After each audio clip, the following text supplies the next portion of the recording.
지금부터 네트워크 보안과 블록체인 12주차 강의를 시작하겠습니다.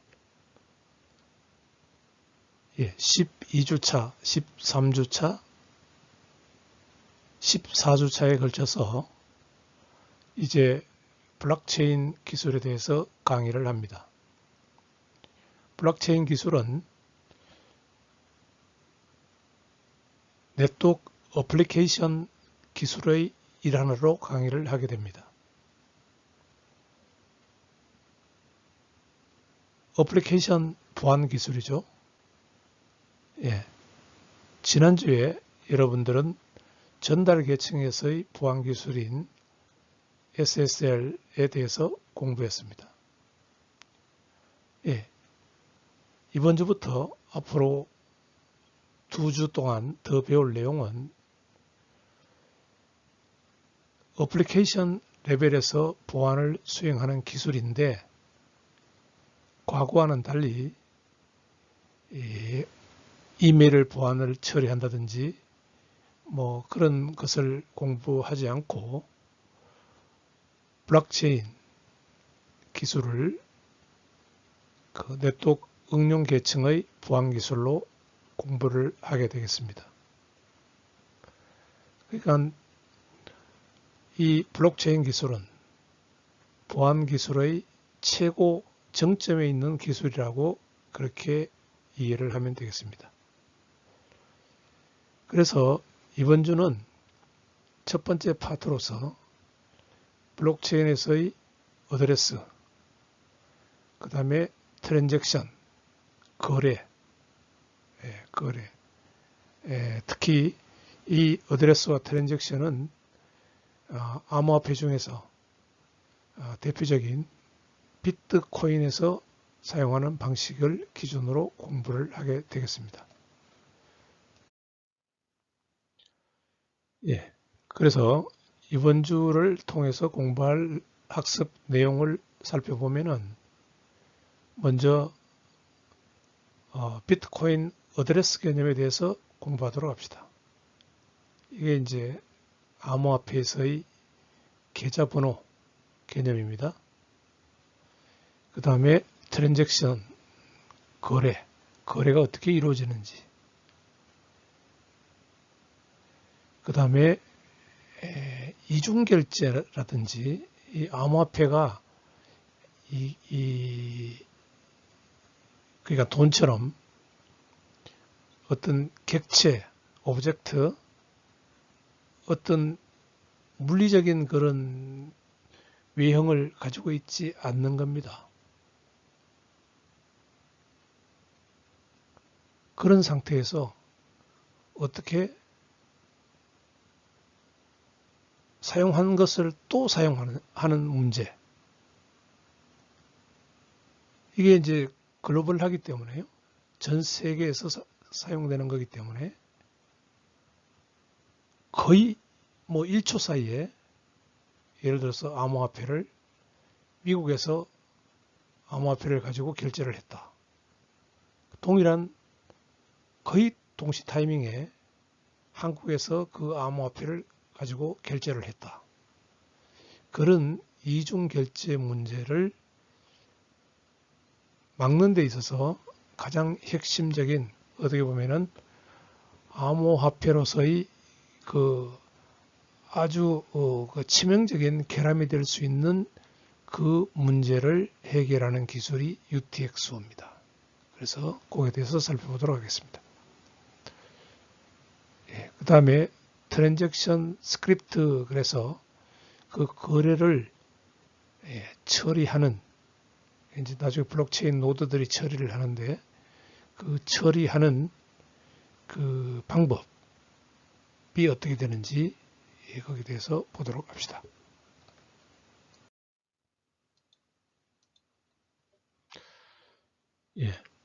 비트코인 어드레스.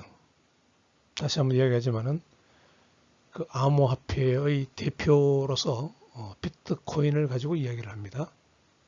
비트코인, 가장 먼저 만들어진 암호화폐이기도 하거니와 그 어떤 전형적인 프루프 오브 워크라든지 그 블록을 만드는 그 방법이 아주 투명하게 오픈되어 있기 때문에 거기에 대해서 이 비트코인을 가지고 공부하도록 그렇게 하겠습니다. 그래서 어드레스는 그러니까 암호화폐에서의 주소, 계좌번호는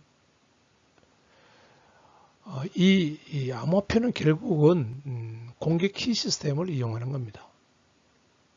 그러니까 공개 키, 그러니까 암호화 기술은 두 가지가 있죠.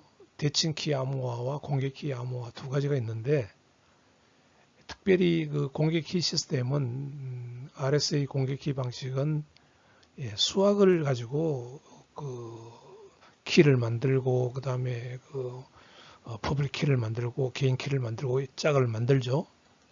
수학을 사용합니다. 정수론을 사용해서 만드는데 공개키 시스템의 공개키를 해시 함수를 통과시킨 게 그게 어드레스가 됩니다. 어드레스. 일련의 처리하는 과정을 보면은 먼저 공개키 시스템에서 프라이빗 키가 중요하죠. 이거는 이제 월렛에 보관되어 있는 키인데요. 전자지갑에. 이 프라이빗 키와 키 제너레이션 알고리즘에 각해서 퍼블릭 키를 같이 만듭니다. 보통. 퍼블릭 키를 같이 만듭니다. 그래서 이 프라이빗 키는 항상 개인이 잘 보관을 해야 되고 퍼블릭 키는 다른 사람에게 공개를 해도 되는 키죠. 그러니까 어드레스는 다른 사람에게 공개를 하니까 어드레스 또한 퍼블릭 키로부터 해시 함수를 통과시켜서 만들어냅니다. 그게 비트코인 어드레스입니다. 이때 사용하는 해시 함수가 리팸드 160이라는 이 해시 함수를 사용합니다. 딴 뜻은 없고요. 이게 160비트의 어드레스를 만들어낸다는 뜻입니다. 해시값이 160비트라는 뜻이죠. 그래서 아래 그림을 보면은 비트코인 어드레스 예를 들어놨는데 이 160비트로 이렇게 표현해 놓은 겁니다. 이게 헥사값으로 표현해 놓은 겁니다. 그 다음에 여기 이제 보면은 프라이빗 키는 N과 D로 이루어지는데 N과 D로 이루어집니다. 무지막지하게 길죠? 이걸 다 외울 수는 없습니다. 개인이 외울 수는 없어요. 아무 외우듯이 외울 수는 없습니다. 그래서 전자지갑이 필요합니다. 월렛, 전자지갑. 전자지갑 안에 이 프라이빗 키를 가지고 있습니다. 퍼블릭 키. 퍼블릭 키는 프라이빗 키에서 유도될 수 있죠. 있습니다. 마찬가지로 N과 E 값으로 이루어집니다. 여기 E 값이 뭐 좀 짧게 됐지만은 여기 우연하게 이렇게 짧게 된 거고 사실은 이 N과 같은 급의 이 크기를 갖는 그러한 값입니다. 보통.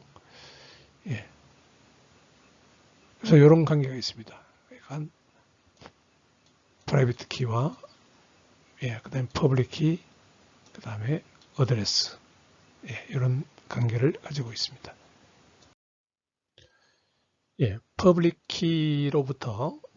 키로부터 해시 함수를 통과시켜서 비트코인 어드레스를 만들어내는 그 과정을 그림으로 보여주고 있습니다.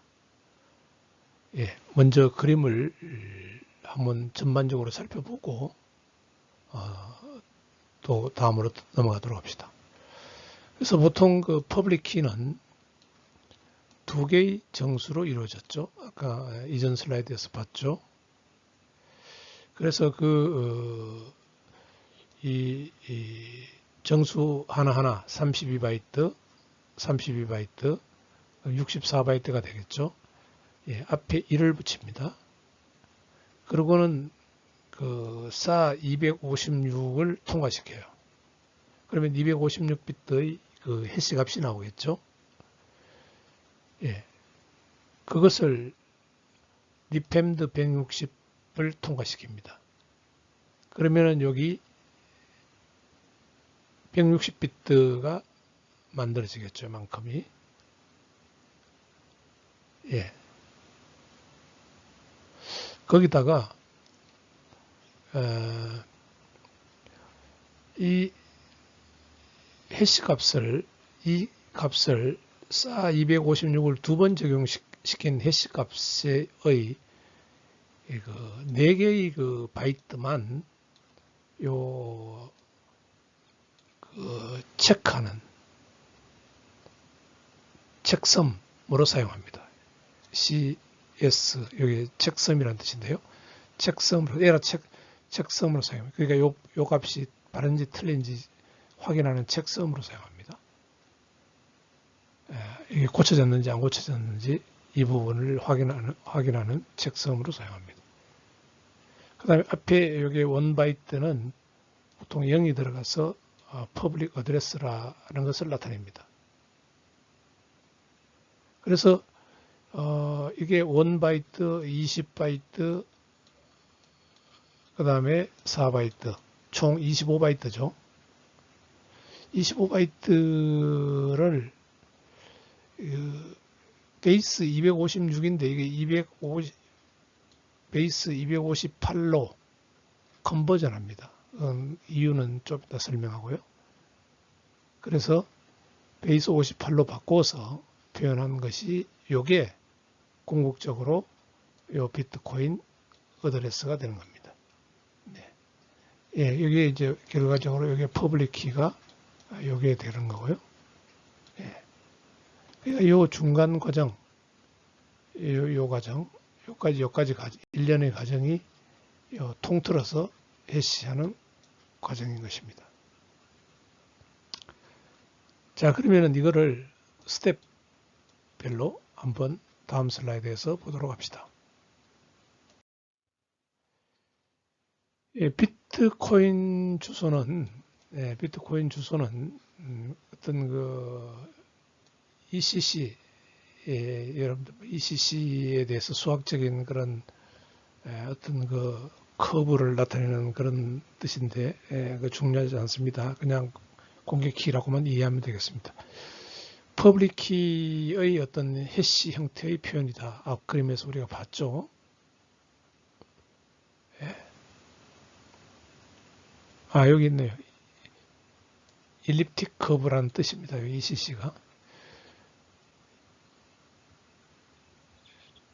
그래서 그 SSL은 이게 이제 그 65바이트를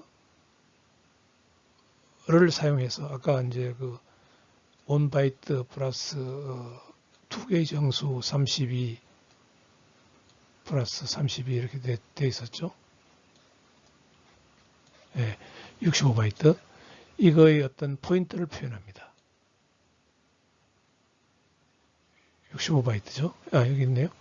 1바이트 for type, 그 다음에 32바이트 for each of two coordinate, 그 일렉틱 커브, 그러니까 그 두 개의 정수, 각각 32바이트씩, 그 다음에 타입 1바이트에서 65바이트가 되고요. 그래서 그 오픈 SSL에서 그 처리하는 과정이 먼저 그 SA256을 통과시키고 그 다음에 리팸드 160을 통과시킵니다. SA256을 통과시키면은 당연히 256비트의 해시 값이 만들어지겠죠. 32바이트로요. 그래서 리팸드 160을 통과시키면은 160비트 20바이트의 해시 값이 최종적으로 나옵니다. 그래서 이 비트코인을 처음 개발한 사토시, 물론 이 사람은 가상의 이름인데 비트코인을 뭐 한 명 사토시가 개발한 게 아닙니다. 실질적으로는 여러 명이 개발을 했는데 그냥 가상의 이름으로 사토시라는 이름을 붙여놨는 겁니다. 어쨌든 사토시는 그 그룹에서는 이게 그냥 SA256으로 나오는 이 32바이트를 주소를 사용하니까 너무 길어요. 그래서 20바이트로 사용하자 해서 한 번 더 줄인 겁니다. 사이즈를. 그래야지만 이게 주소가 너무 커버리면 트랜잭션, 거래 장부를 만드는 거래 하나하나가 너무 커져 버리면 안 되니까요. 그렇다고 해서 이 주소가 또 너무 작은 값으로 표현을 하면은 주소가 겹치는 문제가 있죠. 이 20바이트라고 하면은 이게 2816, 160비트니까요. 160비트. 예. 그 인터넷 IP 주소가 우리가 128비트로 표현하죠. 예. 그래서 2의 128성명에게 IP 주소를 줄 수 있는 게 그 IP 버전 6입니다. 그러면 이렇게 하면은 한 2의 160성만큼의 어떤 그 주소를 가질 수 있으니까요. 그러니까 우연히 충돌이 일어나는 같은 게 만들어지는 그런 경우가 거의 없다고 보면 됩니다. 주소가 같은 게. 그래서 콜리전이 거의 일어나지 않는다. 우연히 두 개의 주소가 같은 게 생길 확률이 아주 낮다는 거죠. 예, 주소를 20바이트만 사용해도 괜찮다는 겁니다. 그래서 32바이트를 쓰는 것보다 트랜잭션, 거래 그 장부를 기록할 때 스페이스를 좀 작게 차지하기 위해서 20바이트로 줄여놓은 겁니다. 주소를. 예. 그 다음에 그 아까 슬라이드에서 책섬에 대해서 봤죠. 책섬.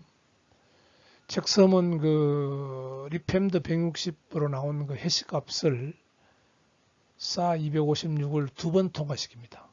한 번 통과시키고 또 두 번 통과시키고요. 그런 후에 나오는 값 중에서 첫 번째 4바이트만 책섬으로 취합니다. 4바이트만요.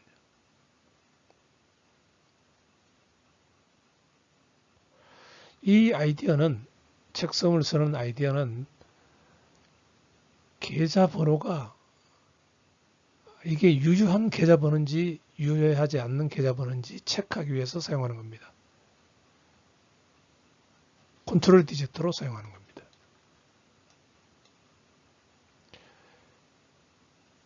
지금 은행 계좌번호가 그렇게 사용하고 있어요. 여러분들 은행 계좌번호 아무거나 막 쳐놓으면은 이런 계좌번호 존재하지 않는다라고 은행에서 알려줍니다. 그거는 이제 이런 책섬을 사용하기 때문에 아무 계좌번호나 치면은 그런 계좌번호 없다라는 것을 은행에서 바로 알아냅니다.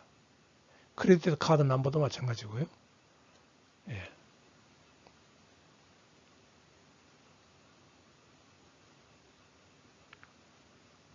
그래서 그 잘못 기록되었을 때 어드레스를 에러로 돈을 보내는 그런 경우를 막아주기 위해서 그 책섬 필드를 사용합니다. 그래서 항상 그 비트코인 월렛 소프트웨어에서는 어드레스가 있으면 그 어드레스의 책섬 필드를 항상 체크하게 되어 있습니다. 그래서 그 책섬 필드를 체크해서 맞으면은 그 어드레스로 돈을 보내거나 뭐 하지만은 그 어드레스가 잘못 타이핑 됐거나 복사되었으면은 그 월렛이 이 에러를 캐치해냅니다. 예, 캐치해냅니다.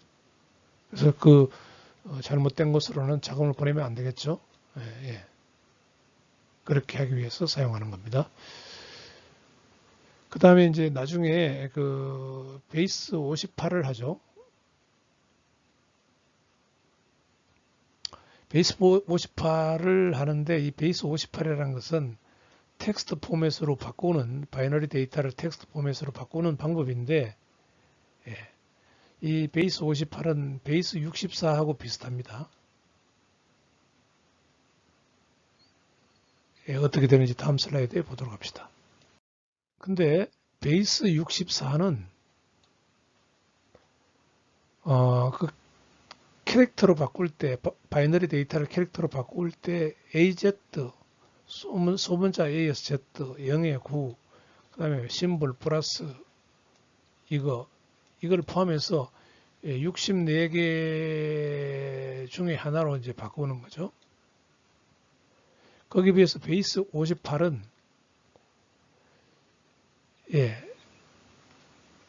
헷갈리는 심볼은 빼버립니다. 이 플러스 이거는 이런 거 나누기 이런 거 이게 들어있으면 이게 헷갈리는 거죠. 그 다음에 0 이런 거 5 이거는 헷갈리는 겁니다. 그 다음에 대문자 i와 l 이거 헷갈리는 겁니다. 그래서 그 베이스 64에서 쓰고 있는 캐릭터 64개 중에서 여기 표시된 6개를 뺀 나머지입니다. 그러니까 64 빼기 6 하면 58개만 남아있죠. 그거로만 표현이 됩니다. 그러니까 헷갈리는 거는 아예 안 쓰게 그렇게 인코딩 하는 방법이 베이스 58입니다. 그 이유는 이제 0과 5 헷갈리죠. 대문자 i와 l 헷갈리죠. 헷갈립니다. 헷갈리는 거는 쓰지 않습니다.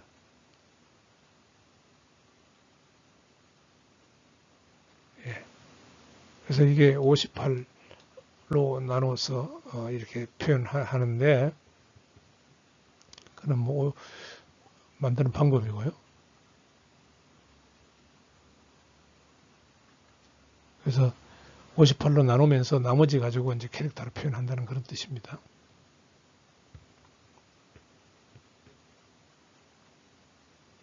이렇게 하면은 비트코인 어드레스가 베이스 58 처리하면은 약 한 27자에서 34개 자리가 됩니다. 그러니까 이게 약간 유동적으로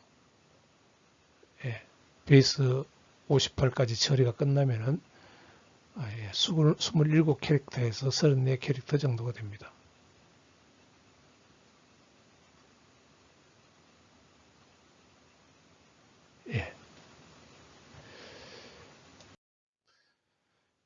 다음은 트랜잭션 거래 내역에 대해서 보도록 합시다.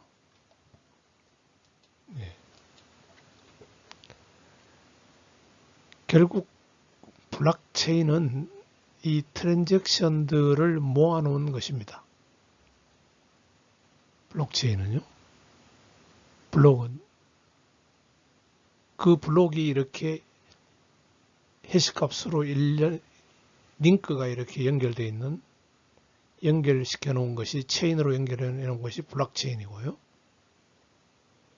그러니까 블록체인은 이제 제네시스 블록 가장 먼저 만든 블록부터 지금까지 이제 계속 체인으로 연결이 되어 있고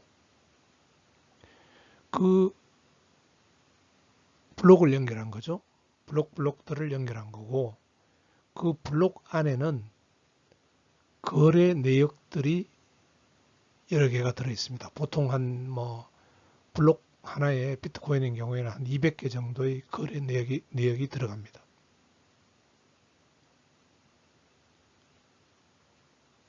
그래서 그 거래 내역들 간의 관계를 보면은 이 거래가 어떻게 이루어지는지를 알 수가 있어요. 그래서 이 여기서는 블록은 표현 안 합니다. 일단 거래 내역, 이게 이제 트랜잭션 A는 만 번째 블록 안에 들어있을 수 있고, 트랜잭션 B는 1000번째 안에 들어있을 수 있고, 들어있을 수가 있습니다. 그거는 그렇지만 그 트랜잭션들은 관련을 가지고 있는 거죠. 그래서 비트코인은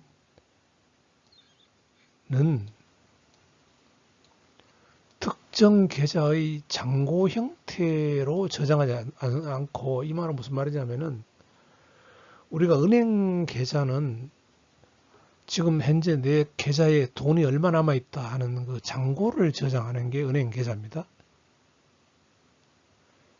근데 이 블록체인은 거래 장부 형태로 보관한다는 거죠. 거래 장부란 것은 인풋 주소에서 얼마를 가지고 와서 아웃풋 주소로 얼마를 전달한다는 형태입니다. 그래서 거래에서 보면은 인풋과 아웃풋의 총합이 같아야 됩니다.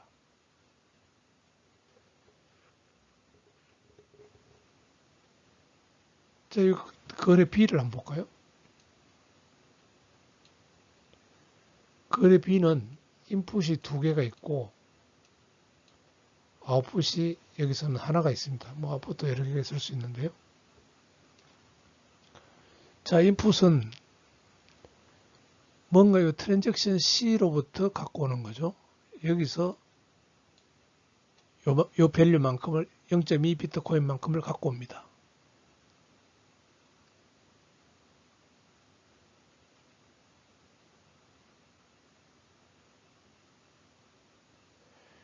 예. 그러면은 이 B가 오너2의 트랜잭션이라는 것은 뭐냐면은 요 갖고 오는 여기 아웃풋 그 트랜잭션 C의 아웃풋 요게 오너2의 것이라는 거죠. 아웃풋이.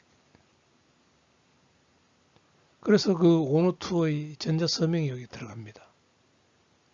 그 0.2를 갖고 왔고요.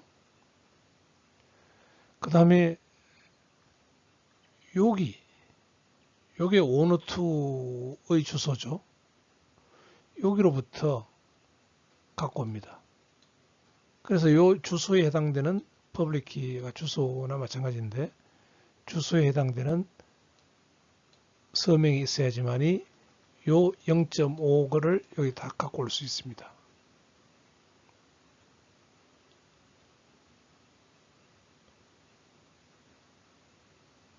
예.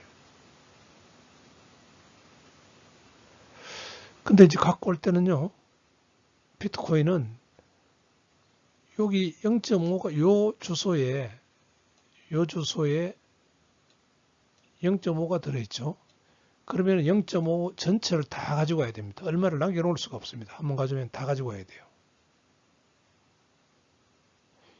아래 부분 볼까요? 이것도 이 오너 C가 오너 3가 여기 오너 3의 계좌번호에 아웃풋이 있는 거죠.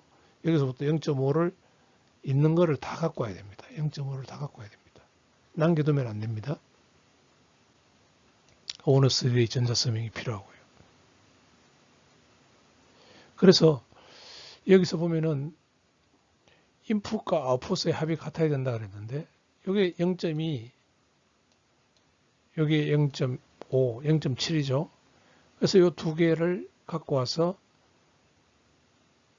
오너4의 계좌로 0.7을 보내주는 겁니다. 그래서 나중에 이제 수수료는 나중에 이야기를 하고요. 일단은 이 인풋의 합과 아웃풋의 합이 똑같아야 됩니다. 이 트랜잭션 A를 볼까요? 여기서 뭔가 인풋으로부터 1 비트코인을 갖고 왔죠. 그거를 오너2에게 0.5 비트코인을 보내줬고 오너3에게 0.5 비트코인을 보내줬습니다. 그래서 1비트코인 합이 1비트코인 인풋과 아웃풋의 총합이 같다는 겁니다. 이처럼 거래는 인풋과 아웃풋으로 이루어지고 있습니다. 네. 자, 그러면은 TX에서 이제 그 공개키, 개인키 주소가 어떻게 이용되는지를 한번 봅시다. 자, 여기서 요게 하나의 트랜잭션이고요. 예. 여기서부터 이제 이전 트랜잭션으로부터 갖고 오는 겁니다. 이쪽으로 TX를 갖고 오는 건데, 그래서 요거는 누구 거냐면은 알리스 겁니다. 알리스의 계좌번호입니다. 알리스의 여기에 이제 이 주소에 알리스 건데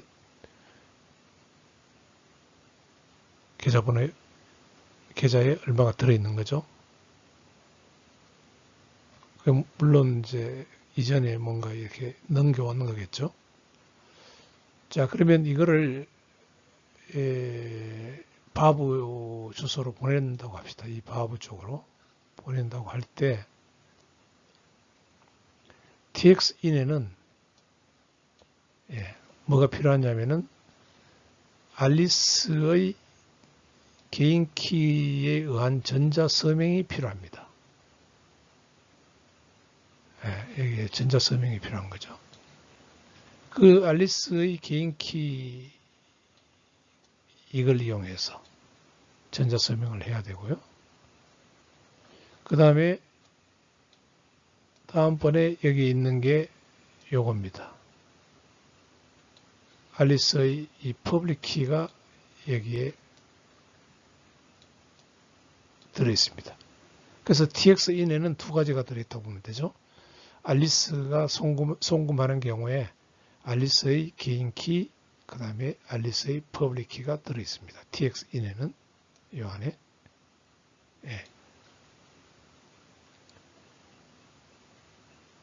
그 다음에 TX인은 뭘 가리키고 있느냐 하면은 여기에 그 알리스의 어드레스가 여기에 들어있는 겁니다. 여기 TX 아웃에 들어있는 이 내용인데요. 여기에 이렇게 표시해 놓은 부분이 요 부분 해당되는 겁니다. 알리스의 어드레스입니다. 계좌번호. 그 다음에 그 돈을 알리스가 바브에게 보내기 때문에 바브의 주소로 보내야 되겠죠. 여기에 요 바브의 어드레스 정보가 여기에 들어갑니다. 여기에 들어갑니다. 이렇게 되어 있습니다. 알리스가 바브에게 주소로 송금하는 거래 내역입니다. 자, 트랜잭션을 계속 볼까요? 그래서 그 암호화폐 비트코인은 어떤 유저의 컴퓨터에 존재하는 것이 아닙니다. 그래서 그 비트코인은 분산 데이터베이스 형태로 해서 그 블록체인 안에 저장되어 있는 겁니다.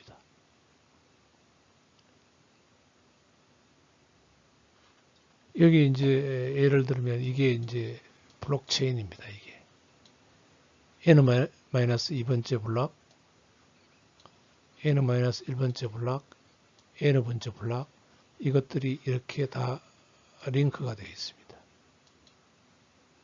링크가 되어 있습니다. 이렇게 링크가 되어 있습니다. 다음 블록하고 또 이렇게 링크가 되겠죠. 이게 블록체인입니다. 그래서 그 중앙 집중식으로 은행에서 저장하는 그런 현금, 돈하고는 다릅니다. 그래서 비트코인에서의 그 블록체인은 그 밸런스, 얼마 돈이 남아있다, 뭐 이걸 저장하는 게 아닙니다. 거래 장부를 보관하는 겁니다. 거래 장부. 이 하나의 거래 내역서를 보면은, 자, 인풋에서 갖고 와서, 자, 여기서부터 가지고 오는 겁니다. 요거는 인풋은 이쪽에서 요 트랜잭션 아웃풋에서 갖고 오는 거죠. 갖고 와서 그 다음에 이쪽으로 6비트 코인 보내주고 이쪽 아웃풋으로 6비트 코인 보내주고 1비트 코인은 거래 수수료입니다. 수수료로 이렇게. 요거는 이제 이렇게 해놓으면 요 1비트 코인 P는 누가 먹느냐 하면은 블록을 만드는 채굴자가 블록 생성을 성공하면은, 즉 마이닝에 성공하면은 채굴자가 가지고 가는 돈입니다. 예, 그래서 어쨌든 요게 인풋의 합이 10비트코인, 아웃풋하고 P하고 다 합해서 10비트코인 항상 같아야 됩니다. 인풋과 아웃풋의 합이 같아야 됩니다. 그래서 여기 요게 트랜잭션 1이고요. 요게 트랜잭션 2인데 요게 트랜잭션 3고요. 여기 예를 들어 놨습니다. 트랜잭션 1은 n-2번째 여기 들어있을 수 있고, 트랜잭션 2는 n-1번째 블록에 들어있을 수 있고, 트랜잭션 3는 n번째 블록에 이렇게 들어있을 수가 있습니다.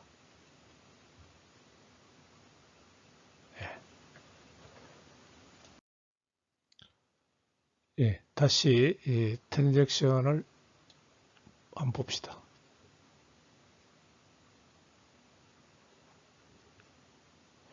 그 트랜잭션들은 그 txin과 txout으로 이루어집니다. 예, txin, txout. 예. 물론 여러 개의 txin이 있고 여러 개의 txout이 있을 수 있습니다. 그래서 요 이전 tx와 그 다음 갖고 오는 tx의 관계를 보면은 하나만, 그러니까 txin이 하나 있고 txout이 하나만 있는 경우를 한번 봅시다. 예, txin에서 요 이전 거에서 갖고 오죠. 만약에 알리스가 바브에게 보내는 경우는 요 txout은 이 바브의 어드레스가 여기 들어가죠. 알리스는 요게 이제 알리스 어드레스입니다. 이전 트랜잭션에서 거기서 갖고 와야 되니까 뭐가 필요하냐면은 알리스의 개인 키로 암호화한 전자 서명과 그 다음에 알리스의 공유키 정보가 필요합니다. 요게 요 txin에 들어 있습니다. 예. 그렇게 해서 여기처럼 알리스가 바브에게 주소로 송금하는 거래가 하나 만들어지는 겁니다. 예. 자, 그런 상태에서 한번 이제 쭉 한번 읽어봅시다.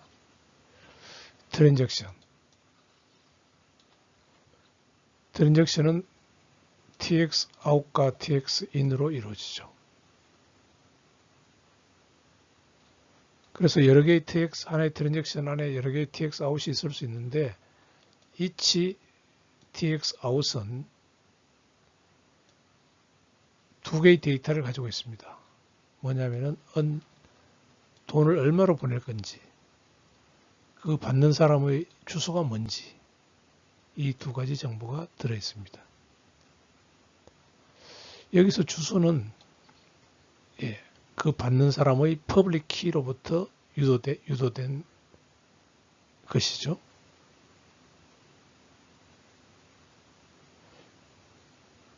그래서 이 주소로 보내시면은 오직 그 프라이빗 키,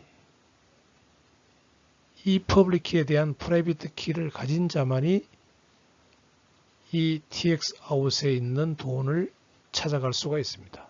찾아서 또 자기 계좌로 넘겨갈 수가 있습니다. 왜냐하면은 이 퍼블릭 키로 보내진 TX 아웃으로 보내진 자금은 그 자금을 풀기 위해서는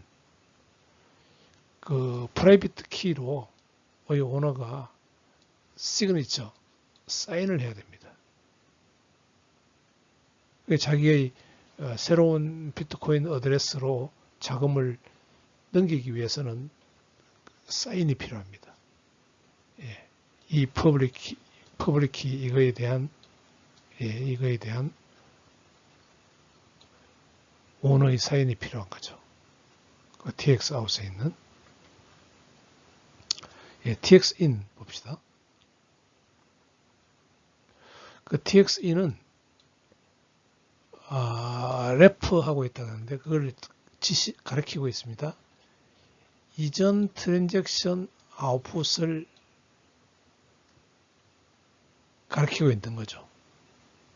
그래서 이전 트랜잭션 아웃풋에 있는 돈을 갖고 오기 위해서는 이 TX2는 전자서명을 해야 됩니다. 그 무슨 뜻이냐면은 이전 TX 아웃에 있는 자금이 can be spent 자기가 어떻게 이체시킬 수 있다는 겁니다. 그걸 남한테 주든지 아니면 자기 다른 계좌로 넘겨가든지 그렇게 쓸 수 있다는 겁니다. 그래서 그 전자서명은 TX1에 있는 전자서명은 그 비트코인 어드레스 래퍼 한다 그러는데 이전 트랜잭션 아웃풋의 주소에 사용했던 공개키와 연관된 프라이빗 키로만이 서명을 할 수가 있는 겁니다. 그래서 여기서 서명이 맞지 않으면은 이 트랜잭션은 네트워크에서 처리를 하지 않고 이 트랜잭션은 버려버립니다. 중간중간 서명을 체크하는 데가 있는데요. 트랜잭션을 처리하기 위해서는 전자서명을 체크하는데 전자서명이 맞지 않으면은 버려버립니다. 이 트랜잭션을. 그래서 그 트랜잭션들은 여러 개의 TX in과 TX out으로 이루어집니다. 최소한 하나는 있어야 되겠죠. 하나의 TX in과 하나의 TX out은 있어야 됩니다. 그래서 거래란 것은 트랜잭션이라는 것은 자금을 인풋에서 아웃풋으로 이렇게 넘겨줍니다. 그래서 인풋의 총합이 아웃풋의 총합과 같아야 됩니다. 그 다음에 인풋이 가리키는 것은 레퍼런스 하고 있는데 거기서 돈을 갖고 오겠다는 겁니다. 그 말은 이전 트랜잭션의 아웃풋을 가리키고 있습니다. 그 말은 거기 이전 트랜잭션의 아웃풋으로부터 돈을 갖고 오겠다는 겁니다.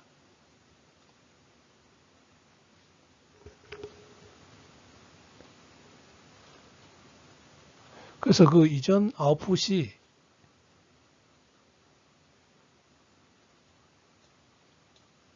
아직까지 한 번도 사용되지 않아야 됩니다. 한 번 사용된 거라 그러면은 그 트랜잭션은 인밸리드한 겁니다. 이거는 무효입니다. 무효. 이 트랜잭션은. 여기서 이렇게 해서 이제 이중결제 어떤 아웃풋을 두 번 내가 사용하는 그런 걸 막아줍니다. 이게 이제 어려운 기술이죠. 또 그 트랜잭션이 유효하기 위해서는 인풋의 총합과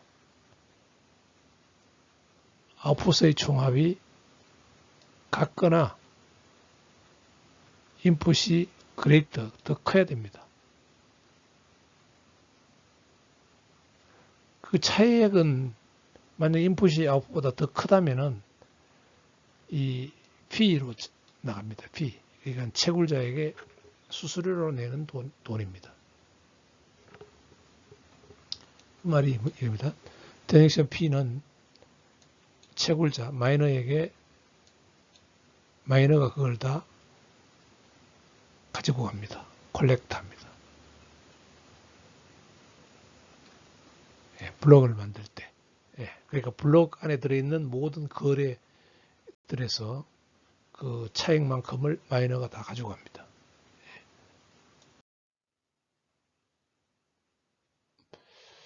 이 오른쪽 그림의 예를 봅시다. 만약에 돈을 보내는 사람이 6밀리 비트코인, 지금 비트코인이 워낙 비싸니까 1000분의 1 단위로 했는데 그냥 6비트코인으로 봅시다. 6비트코인을 리시펀트에게 보내는 경우를 한번 봅시다. 그래서 여기서 갖고 오죠. 인풋으로. 5비트코인을 갖고 오고요. 이 트랜잭션 아웃풋으로부터 5비트코인을 갖고 옵니다. 이거는 다 갖고 와야 됩니다. 여기 아웃풋에 5니까 5만 갖고 오고 여기에 5가 들어있으니까 5를 다 갖고 와야 됩니다.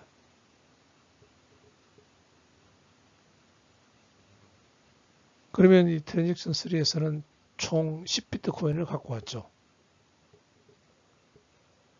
그래서 어떤 아웃풋 계좌로 6비트코인을 보내줬고 또 어떤 다른 계좌로 3비트코인을 보내줬습니다. 나머지 1비트코인 남은 것은 이 트랜잭션 P로 마이너가 갖게 됩니다.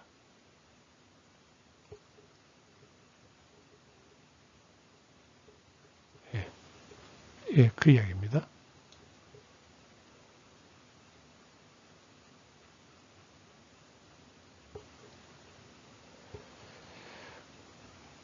그래서 여기서 C란 것은 이 트랜잭션 3의 오너가 여자라고 본 건데요.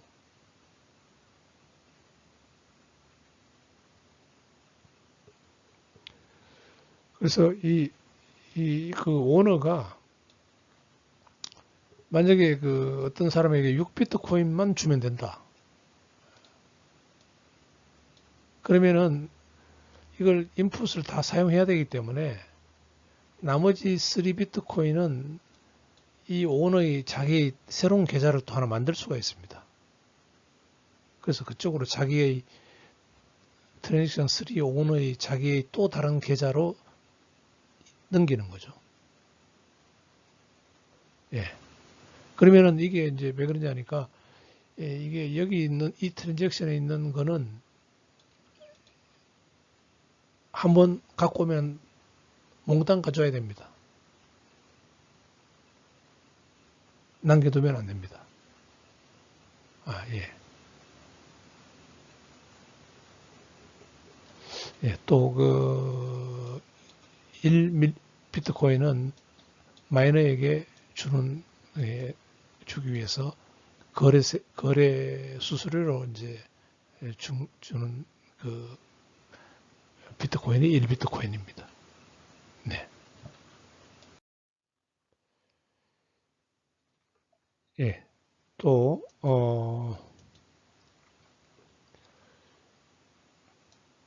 전자서명을 보도록 합시다. 트랜잭션에 있는 전자서명. 예, 이 전자서명은 여기서 보면 트랜잭션 3인 경우를 보면은 트랜잭션 1의 요 아웃풋으로부터 5비트코인을 가지고 오고 그 다음에 트랜잭션 2의 요 아웃풋으로부터 5비트코인을 갖고 옵니다. 그러면 여기도 전자서명이 들어가야 되고 여기도 전자서명이 들어가야 되는데 그 이야기를 여기 하려고 합니다. 그래서 여기서 이제 트랜잭션 3를 만들어서 네트워크 쪽으로 이제 블록체인에 태우기 위해서 내보내려고 하면은 이 두 개의 트랜잭션 인풋 여기 있는 요거 인풋에 대해서 사인을 해야 됩니다. 그 사인하는 이유는 이 래퍼하는 쪽, 그러니까 요 계좌가 자기 거라는 겁니다. 한마디로 그걸 이제 사인하는 게, 거기서 내가 돈 가져오는 게 내가 가져온다 이런 뜻입니다. 그래서 그 사인하는 방법은 트랜잭션 전체 내용에 대해서 복사를 일단 해가지고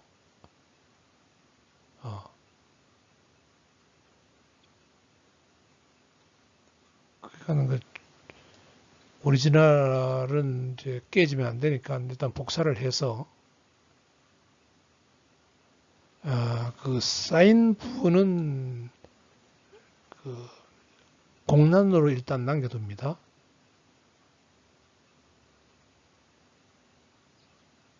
남겨두고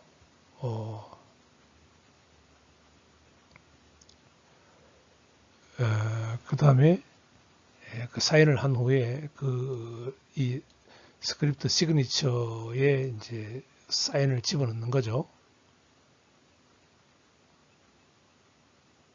예, 그렇게 합니다. 그래서 사인을 할 때 이 샌더 정보, 리시버 정보, 어마운트 정보, 그러니까 모든 내용이 다 들어갑니다. 그래서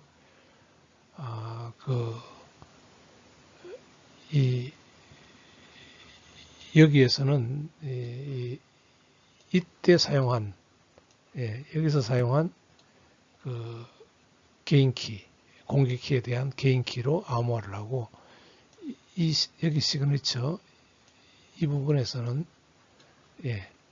여기서 사용한 공개키에 대한 그 개인키로 사인을 해야 됩니다.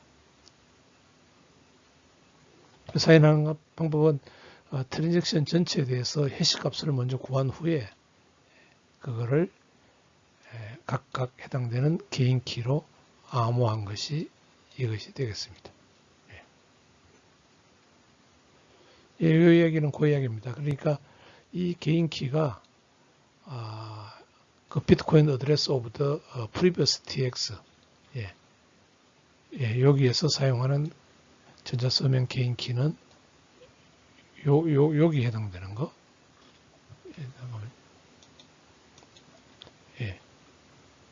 여기 사용하는 거는 여기 해당되는 공개키에 해당되는 개인키. 여기 사용하는 서명은 이쪽에 공개키에 해당되는 개인키로 서명을 해야 된다는 그런 뜻입니다.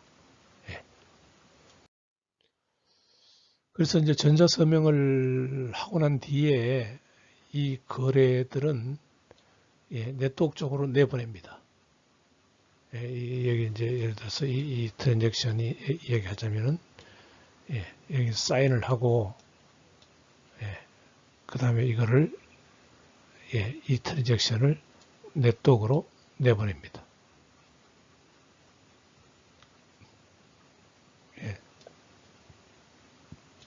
트랜잭션이 네트워크 쪽으로 나가게 됩니다. 그러면 이것을 받은 블록체인 노드는 네트워크에서 이 거래를 받은 블록체인 노드는 뭘 베리파이 하느냐면은 그 전자서명을 베리파이 합니다. 제대로 서명이 됐는지 안 됐는지 그것을 체크하게 됩니다. 그래서 서명이 맞으면은 체크해서 전자서명이 맞으면은 그 노드는 또 다른 노드로 그것을 이 트랜잭션을 계속 릴레이 해줍니다. 릴레이.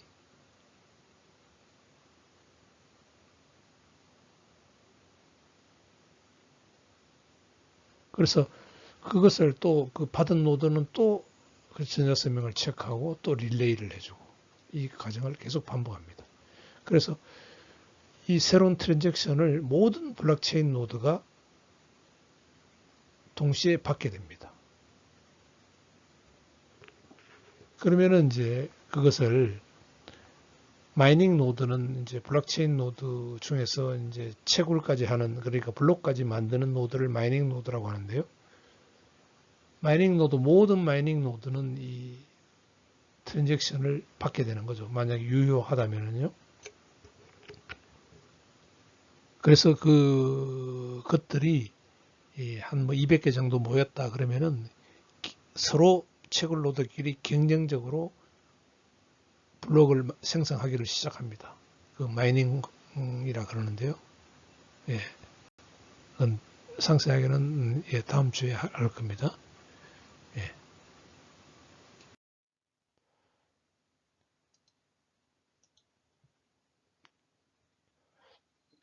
다음은 그 트랜잭션을 네트워크를 통해서 내보내면은 그 트랜잭션을 수신한 노드에서 어떤 일을 하는지 보도록 합시다. 트랜잭션을 수신한 노드는 이 트랜잭션이 래퍼, 그 돈을 가지고 오는 그 이전 트랜잭션의 그 아웃풋이 존재하는지, 그리고 그 아웃풋이 이미 사용되어져 버린 것인지 아닌지 그것을 체크합니다. 그러니까 만약에 어떤 노드가 이 트랜잭션 3를 받으면은 이 트랜잭션의 돈을 가지고 오는 래퍼하는 것이 트랜잭션 1의 요 아웃풋이죠. 그 다음에 요 인풋은 트랜잭션 2의 요 아웃풋이죠. 그러니까 트랜잭션 3를 받은 그 노드는 요게 이제 인풋 1이라고 하면 여기 1이고 여기 2라고 하면은 인풋 1이 래퍼하고 있는 것이 요겁니다. 그러니까 요 아웃풋이 존재하는지 이미 사용되어 버렸지는 않는지 그것을 체크하는 거죠. 이에 대해서도 요 아웃풋이 존재하는지 이미 사용된 것이 아닌지 이것을 체크하는 겁니다. 그래서 그 체크를 하기 위해서 이제 UTXO라는 것을 비트코인은 유지를 하고 있어야 되는데 그 UTXO를 체크합니다. UTXO. 그래서 이 비트코인 체계가 어려운 겁니다. 이 UTXO를 유지를 해야 되기 때문에 UTXO에 대해서는 다음 슬라이드에서 다시 설명하도록 하고요. 또 그것뿐만 아니고 그 트랜잭션을 받은 노드는 수신한 노드는 인풋의 합이 아웃풋의 합보다 같거나 커야 됩니다. 그러니까 이 인풋의 토탈이 여기서는 10이죠. 그 다음에 아웃풋의 토탈 10은 여기 10이죠. 물론 채굴자가 갖는 P가 1비트코인이 있고요. 그래서 이것을 체크를 합니다.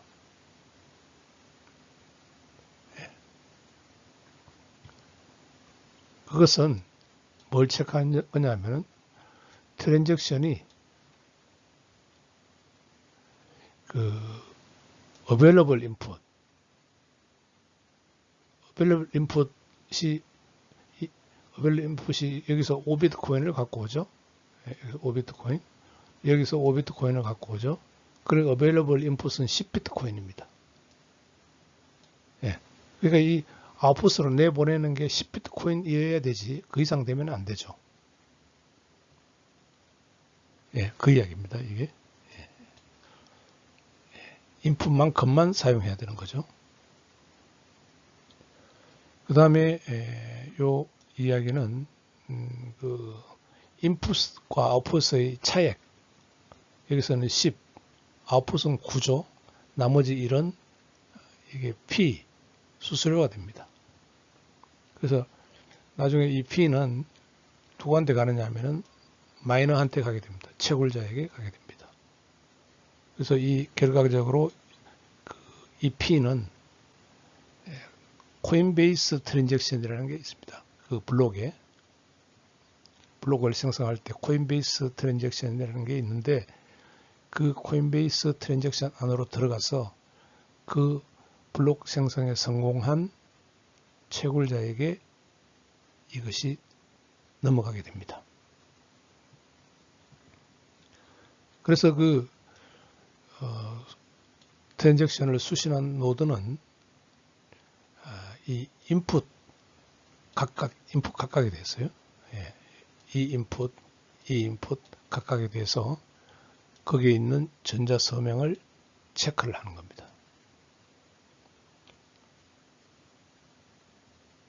그러니까 그 전자 서명은 개인 키로 서명이 만들어지는데 이 개인 키는 이 인풋이 랩하고 있는 이 아웃풋 여기의 퍼블릭 주소, 그 다음에 여기의 퍼블릭 주소의 어드레스니까 그 퍼블릭 키, 공개 키와 마찬가지죠. 그 공개 키에 해당되는 개인 키로 서명이 되어 있는지를 체크하는 겁니다. 그 이야기입니다. 자, 그러면은 UTXO를 보도록 합시다. UTXO는 unspent입니다. unspent. 예, 이 슬라이드를 공부하기 전에 여러분들이 이 개념, 이게 이제 블록체인이 노드가 가지고 있는 데이터베이스인데 공유를 하고 있어요. 모든 노드가 똑같은 이 데이터베이스를 공유를 하고 있어야 됩니다. 그래서 이 데이터베이스를 이해를 못하면은 블록체인 비트코인이 전혀 이해를 할 수가 없습니다. 그러니까 이 슬라이드를 잘 이해를 해야 됩니다.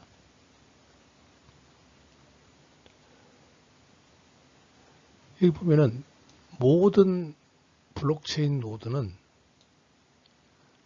항상 최근의 어떤 네트워크 상황 정보를 유지를 해야 됩니다. 그 스테이트 정보, 네트워크 상태 정보는 블록체인은 블록들이 이렇게 연결되어 있는 거죠. 예. 모든 노드는 이 블록체인을 가지고 있어야 되고, 그 다음에 UTXO, 캐시. 이 UTXO 캐시라고 부르는 이유는 이 컴퓨터에서 메모리 중에서 캐시 메모리하고 같이 빨리빨리 체크할 수 있도록 해줍니다. 그러니까 그 거래가 정상적인지 아닌지를 빨리빨리 체크할 수 있도록 해주니까 캐시라고 부르는데, 이 UTXO 캐시를 가지고 있습니다. 데이터베이스죠, 일종의. 그 다음에 노드는 Unconfirmed Transaction Memory Pool, UTMP를 가지고 있습니다. 이거.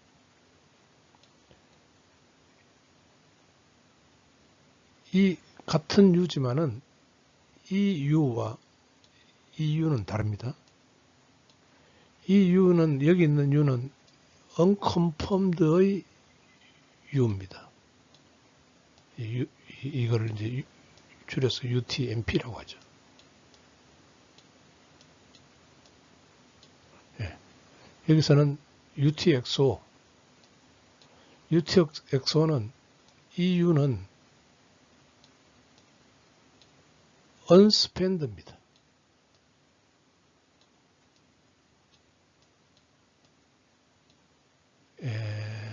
SP ENT죠. ENT.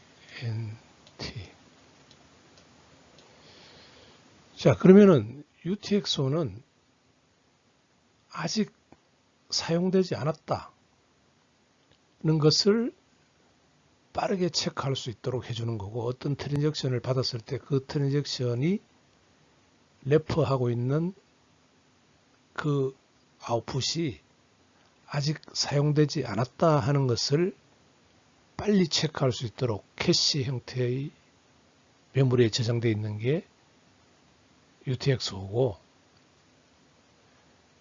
UTMP는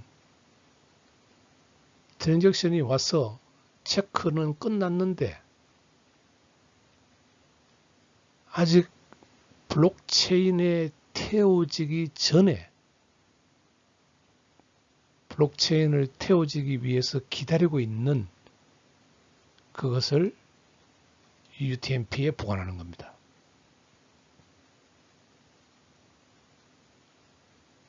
그러니까 UTMP에 있는 트랜잭션들은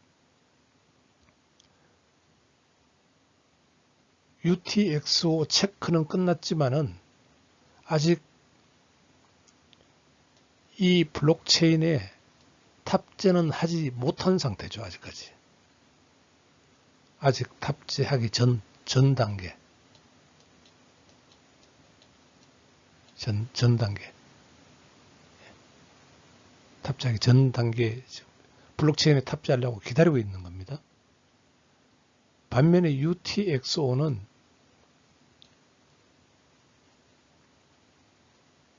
이게 블록체인에 태우려면은 먼저 그 트랜잭션의 랩하고 있는 아웃풋이 이전 그 트랜잭션의 아웃풋이 존재하는지 또는 이미 사용된 것이 아닌지 이것을 체크를 빨리 할 수 있게 해주는 게 UTXO입니다. 체크가 끝나면은 이제 이게 UTMP로 들어가죠. 이렇게 됩니다. 체크해서 오케이. 예. 떨어지면은 UTMP를 일단 들어가고 UTMP에서 블록체인에 탑재하는 데는 이제 마이너 채굴자가 이 트랜잭션을 블록으로 만들어야 됩니다. 이 마이너가 여기 이제 개입을 하는 겁니다. 여기 마이너가. 예. 예, 그런 관계를 가지고 있습니다. 그래서 UTXO는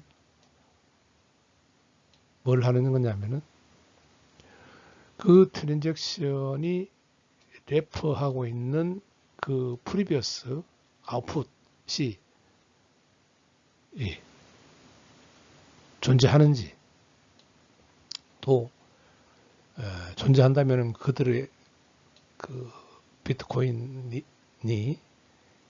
사용되지 않았다 하는 것을 확인하는 거죠.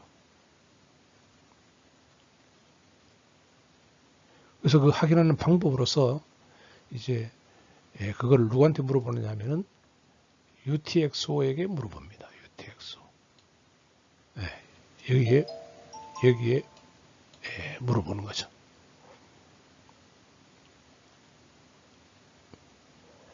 그러면 UTXO는 어떻게 만들어지느냐? UTXO는요. 그러니까 모든 블록체인 노드는 UTXO를 유지하고 있는데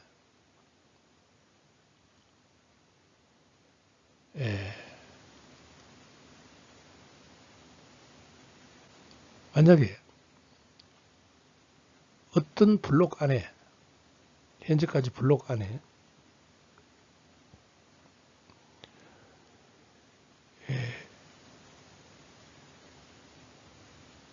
요 UTXO가 요 정보를 그냥 가지고 있는 겁니다. 그러니까 이제 요 정보를 가지고 있었다고 합시다. UTXO가 요 아웃풋 번호 잘 보세요.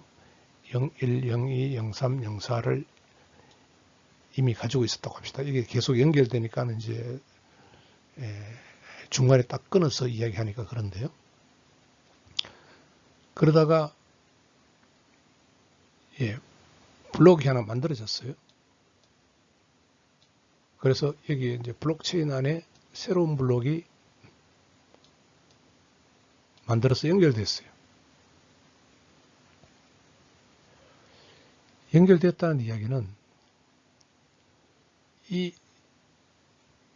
01 요거죠. UTX로 보면은 02 요거죠. 요 두 개는 어디로 넘어갔느냐 하면은 요 블록에 있는 트랜잭션에 보면은 11로 넘어갔습니다.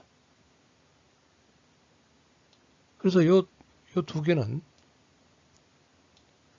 UTXO 안에서 보면은 요걸로 그냥 바뀌어버려요. 11로 바뀌어버립니다. 마찬가지로 여기 보면은 03 요 트랜잭션에서 기준으로 이제 블록이 생성된 걸 보니까 03은 여기 요거죠. 03은 뭘로 돈이 넘어갔느냐 하면은 12, 13으로 넘어갔습니다. TX out. 그래서 여기 03은 12, 13으로 요걸로 바뀌었습니다. 요거는 요걸로 바뀌었어요. 이렇게 바뀌었어요. 그 다음에 여기 보니까 04도는 요 트랜잭션을 기준으로 보니까 블록에 들어있는 요 트랜잭션을 기준으로 보니까 04는 14, 15로 돈이 넘어갔어요. 그래서 마찬가지로 여기에 04 UTXO에 있는 04는 14, 15로 바뀐 겁니다. 이렇게 바뀐 겁니다.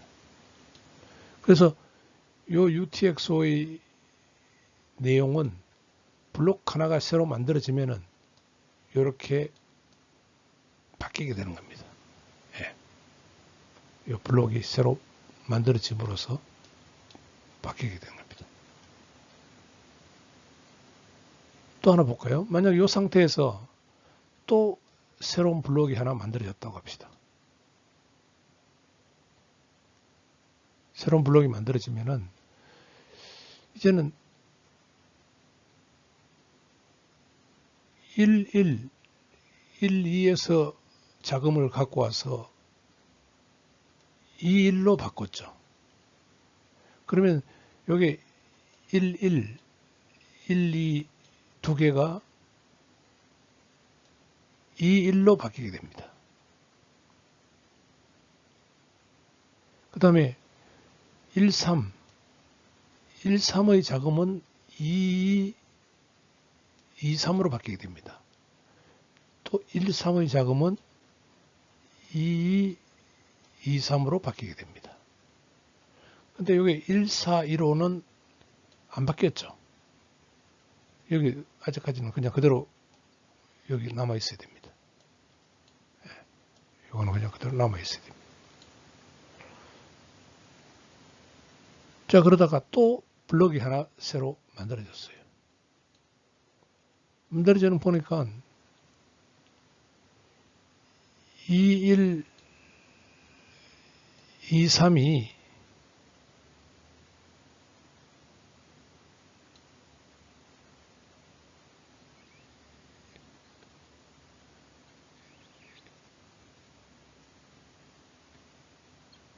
이게 21, 23이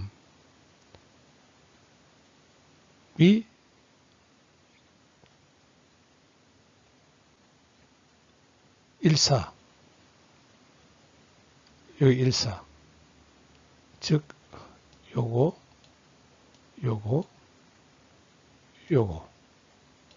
21, 23, 14가 이번에는 31, 32로 바뀌었습니다. 그래서 여기 21,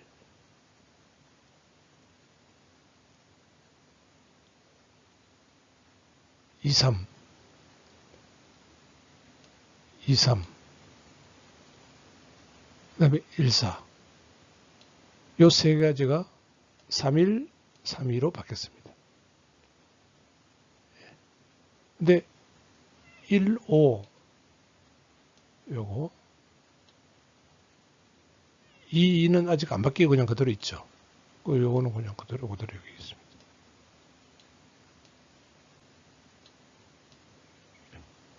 그러니까 이 UTXO는 블록이 생성되면은 계속 최근의 어떤 그런 아웃풋을 계속 추적하고 있는 거죠. 최근의 그 아웃풋, 아직 사용되고 있지 않는,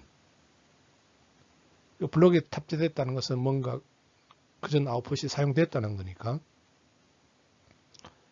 돈이 어디서 갖고 와서 어디로 넘겨줬다는 거니까 그 새로 넘겨준 그 목록을 계속 유지를 하고 있는 거죠. 그게 Unspent Transaction Output Cache라고 합니다. 그래서 그 트랜잭션이 하나가 이제 들어오면은 체크를 할 수 있는 거죠. UTXO를 체크를 하면은 그 트랜잭션이 돈이 있는지, 그 다음에 사용된 것인지 아닌지 하는 것을 체크할 수가 있게 되는 겁니다. 자, 그러면 이제 그림으로 이제 이해를 했으니까 UTXO에 대해서 설명을 한번 쭉 보도록 합시다. UTXO. 여기 U는 unspent라고 그랬죠. unspent. 그래서 트랜잭션이 하나가 새로 오면은 그 트랜잭션이 돈을 갖고 오는 레퍼하는 그 이전 아웃풋이 존재하는지, 그 이전 아웃풋이 이미 사용되어 버린 것인지 아닌지 하는 것을 체크하는 겁니다. 이게 이제 그 사토시가 이걸 설계를 할 때, 트랜잭션을 설계를 할 때 이 UTXO 때문에, 운용 개념 때문에 어떤 아웃풋을 갖고 와서 사용할 때는 fully spend 해야 된다는 거죠. 다 사용해야 됩니다. 그 아웃풋에 있는 거를. 일부는 남겨놓을 수가 없어요. 만약 일부를 남겨놓는다고 하면은 UTXO의 설계 개념이 맞지 않습니다. 일부를 남겨놓으면 UTXO가 존재할 수가 없어요. 일부가 남겨지면은 이게 UTXO 운용 개념을 정립하는 게 너무 어렵습니다. 그래서 사토시는 아웃풋을 갖고 올 때는 무조건 모두 다 갖고 와야 됩니다. 그래서 어떻게 보면 비트코인의 생명과도 같은, 소프트웨어 중에 생명과도 같은 것이 이 Unspent Transaction Output Cache입니다. 이게 정상적으로 운영이 되지 않으면은 새로운 거래가 들어왔을 때 그 돈이 있는 돈을 쓰는 건지, 아니면은 이미 사용된 이중결제, 사용된 걸 또 사용하는 건지 아닌지, 그것을 체크할 수 있는 게 무너져 버리면은 이 비트코인은 존재할 수가 없게 되는 겁니다. 그래서 비트코인 소프트웨어 중에서 이제 이 Unspent Output Cache, 이거를 이게 정상적으로 잘 동작해야지만이 비트코인이 운영될 수가 있는 겁니다. 그래서 UTXO는 데이터베이스인데 그것도 이제 캐시에 보관되는, 그러니까 빨리 접근할 수 있는 곳, 노드에서 컴퓨터의 캐시하고 똑같습니다. 캐시 메모리하고. 그래서 뭘 포함하고 있느냐 하면은 unspent transaction output들을 다 추적하고 있는 겁니다. 그래서 당연히 이거는 캐시 메모리이기 때문에 빨리 체크가 가능한 것이죠. 그러니까 새로운 트랜잭션이 유효한지 아닌지, 즉 존재하는지 또 이미 사용된 것이 아니라는 것을 증명하는데 빨리 증명할 수가 있는 것이죠. 그래서 새로운 트랜잭션이 도착하면은 인풋이 랩하고 있는 것이 것에 대해서, 즉 이전 그 돈을 갖고 오려고 하는 이전 아웃풋에 대해서 UTXO에 물어봅니다. 이게 있는지 없는지. 그래서 만약에 그걸 이제 모든 인풋에 대해서 해보는 거죠. 그 모든 인풋이 UTXO에 존재하면은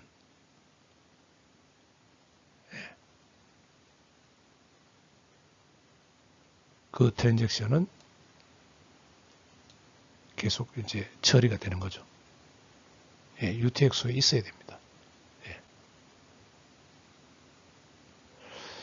만약에 하나라도 인풋이 랩하고 있는 그 이전 트랜잭션의 아웃풋이 UTXO에 없다. 그러면 그 트랜잭션은 유효하지 않는 것으로 판명되고 그 트랜잭션은 더 이상 처리해주지 않고 버립니다. 네.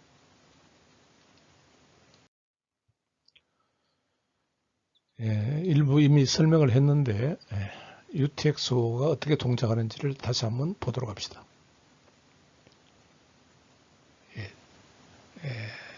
UTXO가 더 복잡하지만은 예를 들어서 이제 간단하게 합니다. 우선 초기에 이제 4개가 있었다고 합시다. 01, 02, 03, 04가 UTXO에 들어있었다고 합시다. 자, 블록이 하나 만들어졌어요.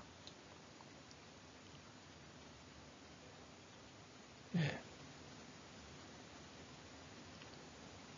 블록이 만들어지면은 여기 보면은 따라서 UTXO도 11부터 15까지로 바뀝니다. 왜 바뀌느냐면은 요게 0102가 11로 돈이 넘어갔고 03은 12, 13으로 넘어갔고 04 이거는 14, 15로 돈이 넘어갔기 때문에 이렇게 바뀐 겁니다. 이것이 이렇게 바뀐 겁니다. UTXO가.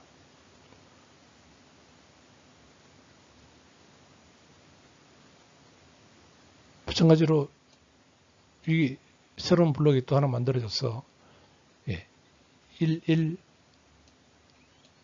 12가 21로 바뀌었죠. 21로 바뀌었죠. 그 다음에 13이 22, 23으로 바뀌었죠. 22, 23으로 바뀌었죠. 14, 15는 그냥 그대로 있습니다. 안 바뀌고 있습니다. 이런 식으로 UTXO가 블록이 생성될 때마다 계속 바뀌어 나갑니다.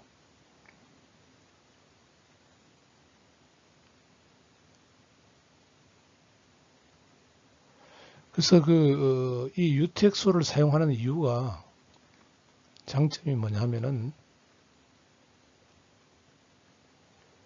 그 블록체인에서 체크하면은 너무 이 블록체인이 양이 많기 때문에 상당히 어렵습니다.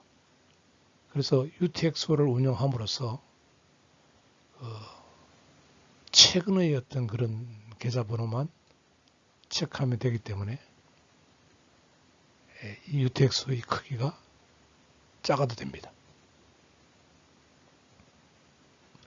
그래서 이 작은 그 UTXO의 내용은 블록체인 노드들이 죄송합니다. 블록체인 노드들이 컴퓨터의 캐시처럼 이 UTXO를 램에다가 저장할 수 있도록 해줍니다. 램에다가 저장할 수 있도록 해줍니다.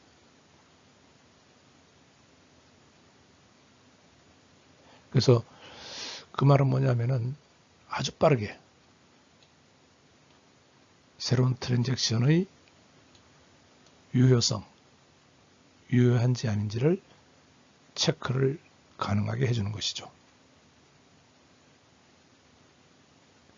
자, 이렇게 UTXO를 이해를 하고 보니까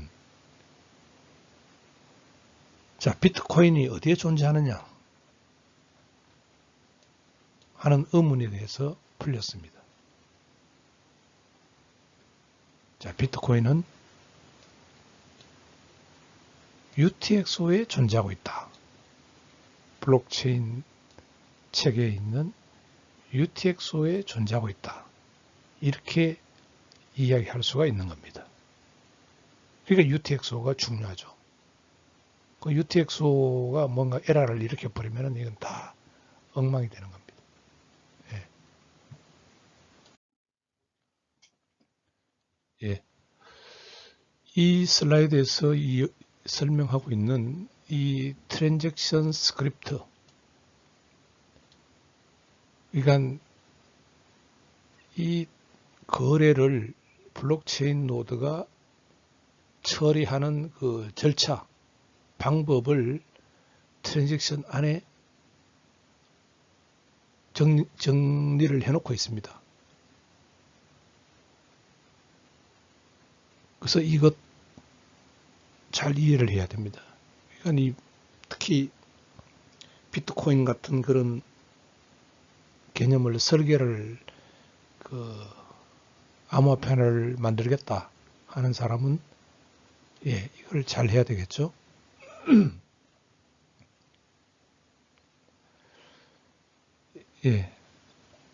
지금 방식이 그냥 Pay to Bitcoin Address Transaction 방식이라고 그렇게 그냥 이해를 하면 됩니다. 이 방식의 이름입니다. 이 Pay to Bitcoin Address.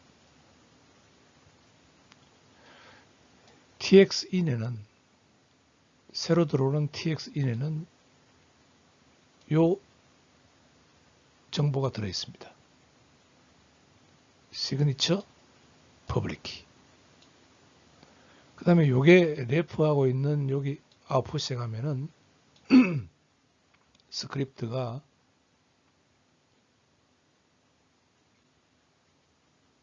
여기에 들어 있습니다. 이 정보가. 그래서 그걸 그대로 따라서 이제 노드가 체크를 하는 거죠.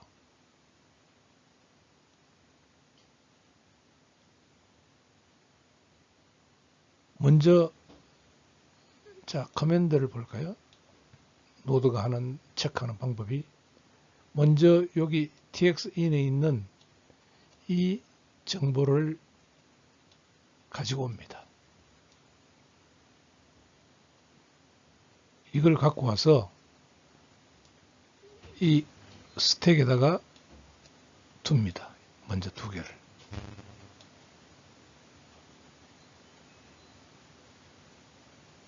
그러고는 자, 여기 아웃풋에 있는 하나씩 이제 명령어를 가지고 옵니다. 먼저 요걸 OP 덤프를 갖고 옵니다. OP 덤프는 여기 OP 덤프는 뭘 의미하는 거냐면은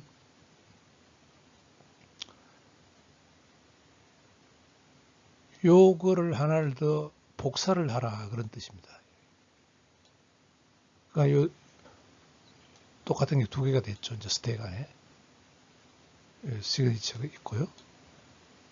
하나를 요 명령어에 의해서 퍼블릭 키를 하나를 복사를 했습니다. 자, 요 그림, 왼쪽 그림을 보면은 그게 이제 순서대로인데요. 먼저 시그니처를 스택에 갖고 오고, 그 다음에 인풋에 있는 퍼블릭 키를 갖고 오고요. 그 다음에 아웃풋에 있는 opdump, 이 명령어에 의해서 퍼블릭 키를 복사를 하나 하고요. 네. 자, 그러면 스택에는 요 세 가지 정보가 들어있겠죠. 네. 그것이 요걸 의미합니다.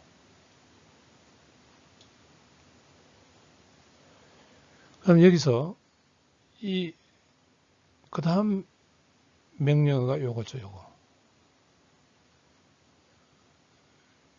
요걸 실행합니다. op 해시 160. 그래서 그게 실행한 게 요겁니다.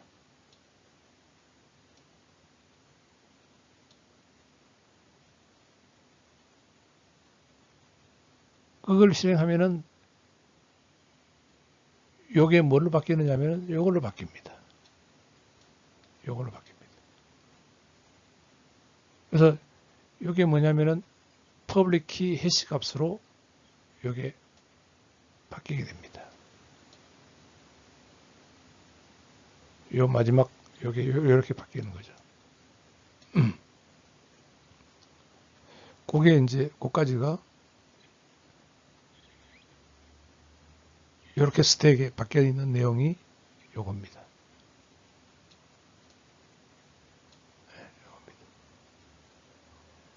그 다음에 요거를 갖고 오죠. 요 명령어를. 명령어를 갖고 옵니다. 갖고 와서 실행을 시키면은, 예, 실행을 시키면은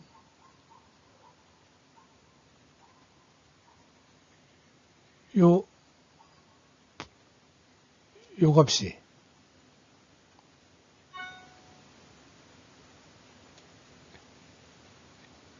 예, 예, 요 값이 요렇게 들어갑니다. 여기. 예.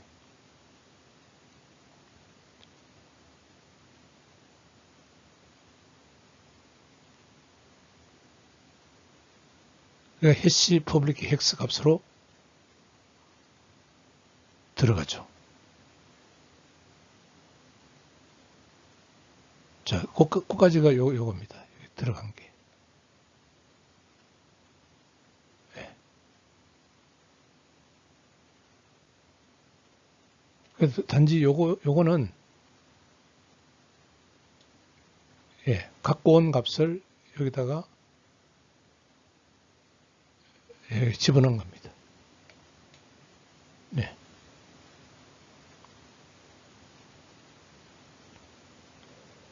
그 다음에 명령어. 명령어는 앞에 OP가 붙어 있습니다. 그 다음에 또 명령어를 갖고 옵니다. OP가 붙어 있는 명령어. equal verify 체크를 하라는 겁니다. 뭐와? 스택에 있는 제일 마지막에 있는 요것과 요것이 같은지를 체크하라는 겁니다. 요게.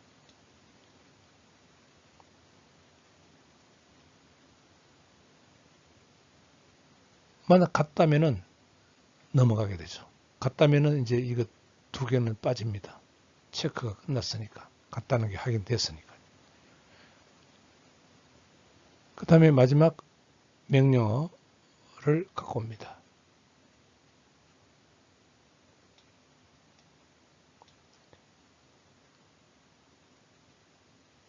그 다음에 이제 마지막 명령어는 이걸, 예, 전자서명을 체크하는 거죠. 그래서 전자서명이 true다. 그러면은 최종적으로 이 트랜잭션의 체크가 끝납니다. 그러니까 이 트랜잭션 스크립트란 것은 그 어떤 특정 노드를 받았을 때 체크할 수 있도록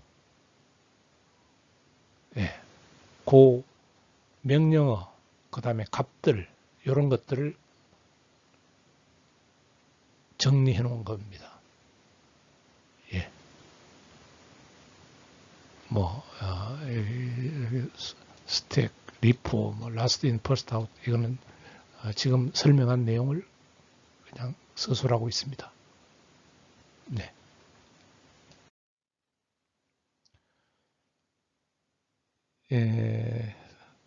다시 한번 볼까요?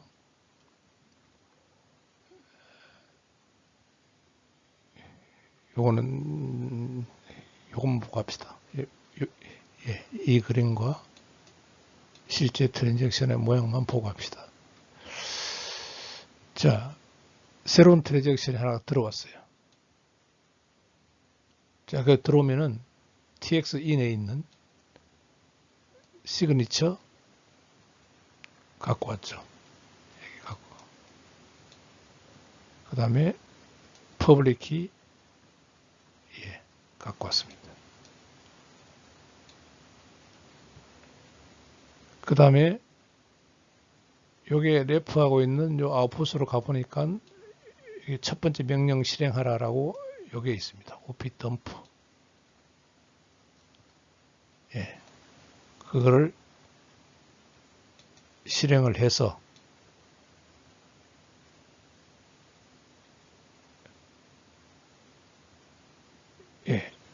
실행해서 요거를 하나 더 복사를 했습니다.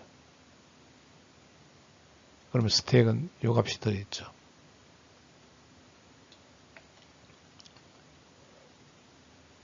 그 다음에 다음 명령어 보니까 OPS 162 가지고 옵니다. 그래서 결과적으로 요거에 대해서 요 값으로 바뀌게 됩니다. 요 값으로 바뀌게 됩니다. 그 다음에 요거는 요거는 명령어가 아니고 요 값을 가지고 가라는 뜻입니다. 그래서 요거를 따라서 요 값을 가지고 여기 왔습니다. 갖고 왔습니다.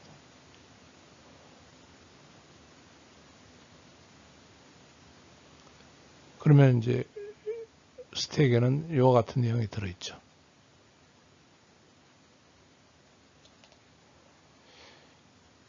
그 다음에 이제 명령을 요 놈을 갖고 옵니다.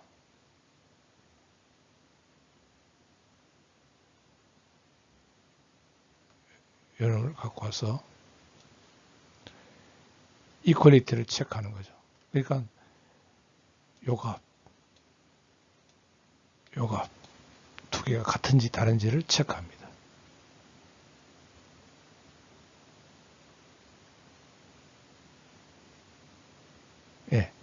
만약 같다면은 이제 요거만 남겠죠. 스택에는. 그리고 마지막 요거를 갖고 와서 명령어를 가져옵니다. 갖고 와서 전자서명을 체크를 합니다. 그래서 전자서명이 체크가 완료되면은 이제 true 상태가 되죠.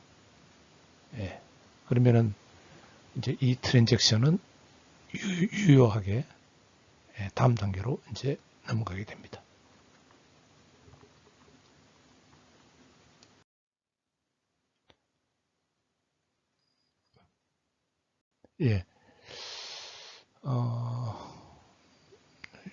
중요해서 다시 설명을 또 하겠습니다. 이 새로운 트랜잭션이 들어오면은 처리하는 절차를 이 TXin에 의해서 이걸 두 개를 갖다 놓고요. 스테이크에 갖다 놓고 그 다음에 이 명령어를 적용시켜서 가지고 와서 이걸로 막 복사를 하고요. 이게 하나 복사가 됐죠. 그 다음에 op 해시 명령어를 갖고 와서 이 값이 이걸로 바뀌었죠. 그 다음에 요거는 명령어가 아니고 데이터입니다. op가 아니죠. 요거를 갖고 와서 여기 집어넣고요. 스택에. 그 다음 명령어 요걸 갖고 와서 요놈과 요 값이 같은지 틀리는지를 체크를 했고요. 같으면은 이제 요것만 남게 되고, 그 다음에 최종적으로 요 명령어를 갖고 와서 이 전자 서명을 체크를 해서 유효하면은 이 트랜잭션 처리는 이제 유효한 걸로 판명이 끝나는 겁니다.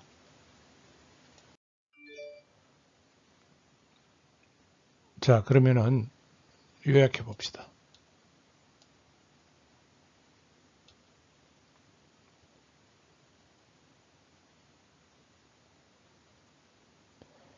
그래서 항상 그 아웃풋을 트랜잭션에서 아웃풋을 만들 때 트랜잭션을 만들 때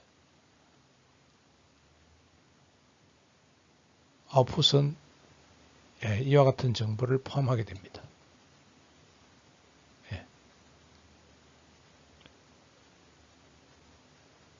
그래서 그거는 이 아웃풋을 쓰기 위해서는 이 아웃풋에 있는 돈을 가지고 가기 위해서는 새로운 트랜잭션은 이 새로운 트랜잭션 사인돼야죠.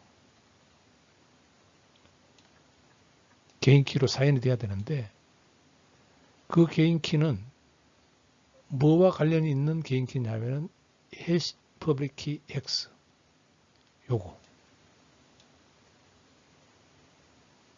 요것과 관련이 있는 개인키로 요 사인을 해야 된다는 뜻입니다. 그래서 요 인풋에는 요 TX인에는 두 가지 엘리먼트를 포함하고 있어야 되는데 하나는 퍼블릭 키. 왜 퍼블릭 키? 이 퍼블릭 키는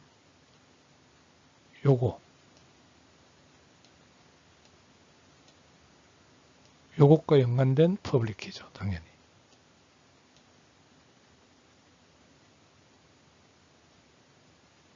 또 이 시그니처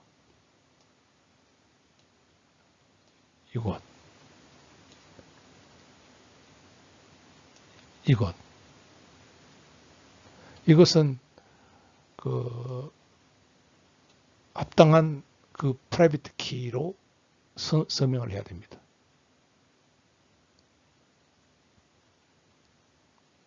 그래서 그 시그니처는 의미하는 게 뭐냐면은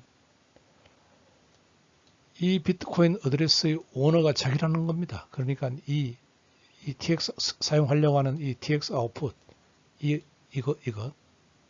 이것의 오너가 이 TX new를 발생시키는 이 사람이다라는 것을 이 시그니처가 증명한다는 거죠.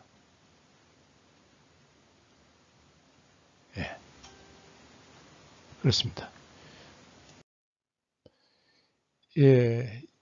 12주차 강의를 마치려고 합니다. 블록체인 강의는 12, 13, 14주차 3주에 걸쳐서 이루어집니다.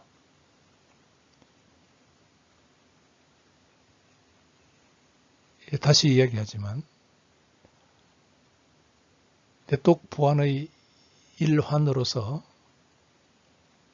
여러분들은 이전 주까지 전달 계층 보안에 대해서 공부를 했습니다. IP 계층 보안에 대해서 공부를 했습니다. 3계층. 2계층 보안에 대해서 공부를 했습니다. 예, 다 1주 만에 다 끝냈죠. 지금은 일종의 그 어플리케이션 계층 보안인데요. 5계층 보안입니다. 그래서 그것을 이제 블록체인을 갖고 와서 여러분들에게 공부를 하고 있습니다. 5계층 보안이지만은 그 이전의 어떤 그 SSL이나 IPsec과는 또 차원이 다릅니다. 이 5계층 보안 블록체인은요. 그래서 복잡하지만 꼭 알아야 될 사항에 대해서만 3주차 분량으로 만든 겁니다. 그래서 이제 1주차 블록체인 강의의 3분의 1이 끝나게 되었습니다. 그 3주차, 12주차, 13주차, 14주차 모두 중요합니다. 그러니까 꼭 알아야 될 사항만 이야기하고 있으니까요. 그래서 학생 여러분들이 이 블록체인 강의를 다른 대학에서나 이런 곳에서는 접할 수가 없을 겁니다. 네. 그러니까 긍지를 가지고 가톨릭 대학교에서 네트워크 보안에 대한 학습을 하는 그 긍지를 가지고 열심히 그 이해를 하면은 분명히 여러분들이 나중에 여러분들이 비트코인이나 암호화폐나 이런 관련된 그 직종에 종사할 때 또는 뭐 블록체인 기술을 이용하는 다른 어떤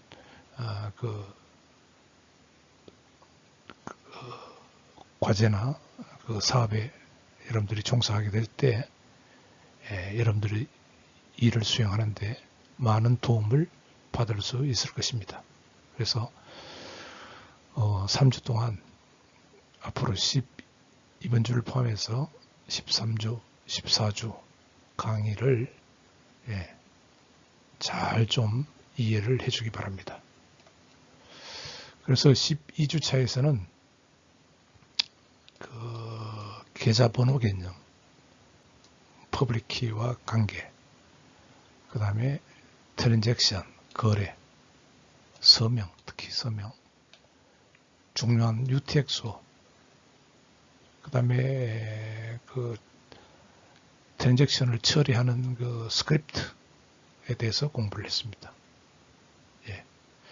이것으로 12주차 강의를 전부 마칩니다.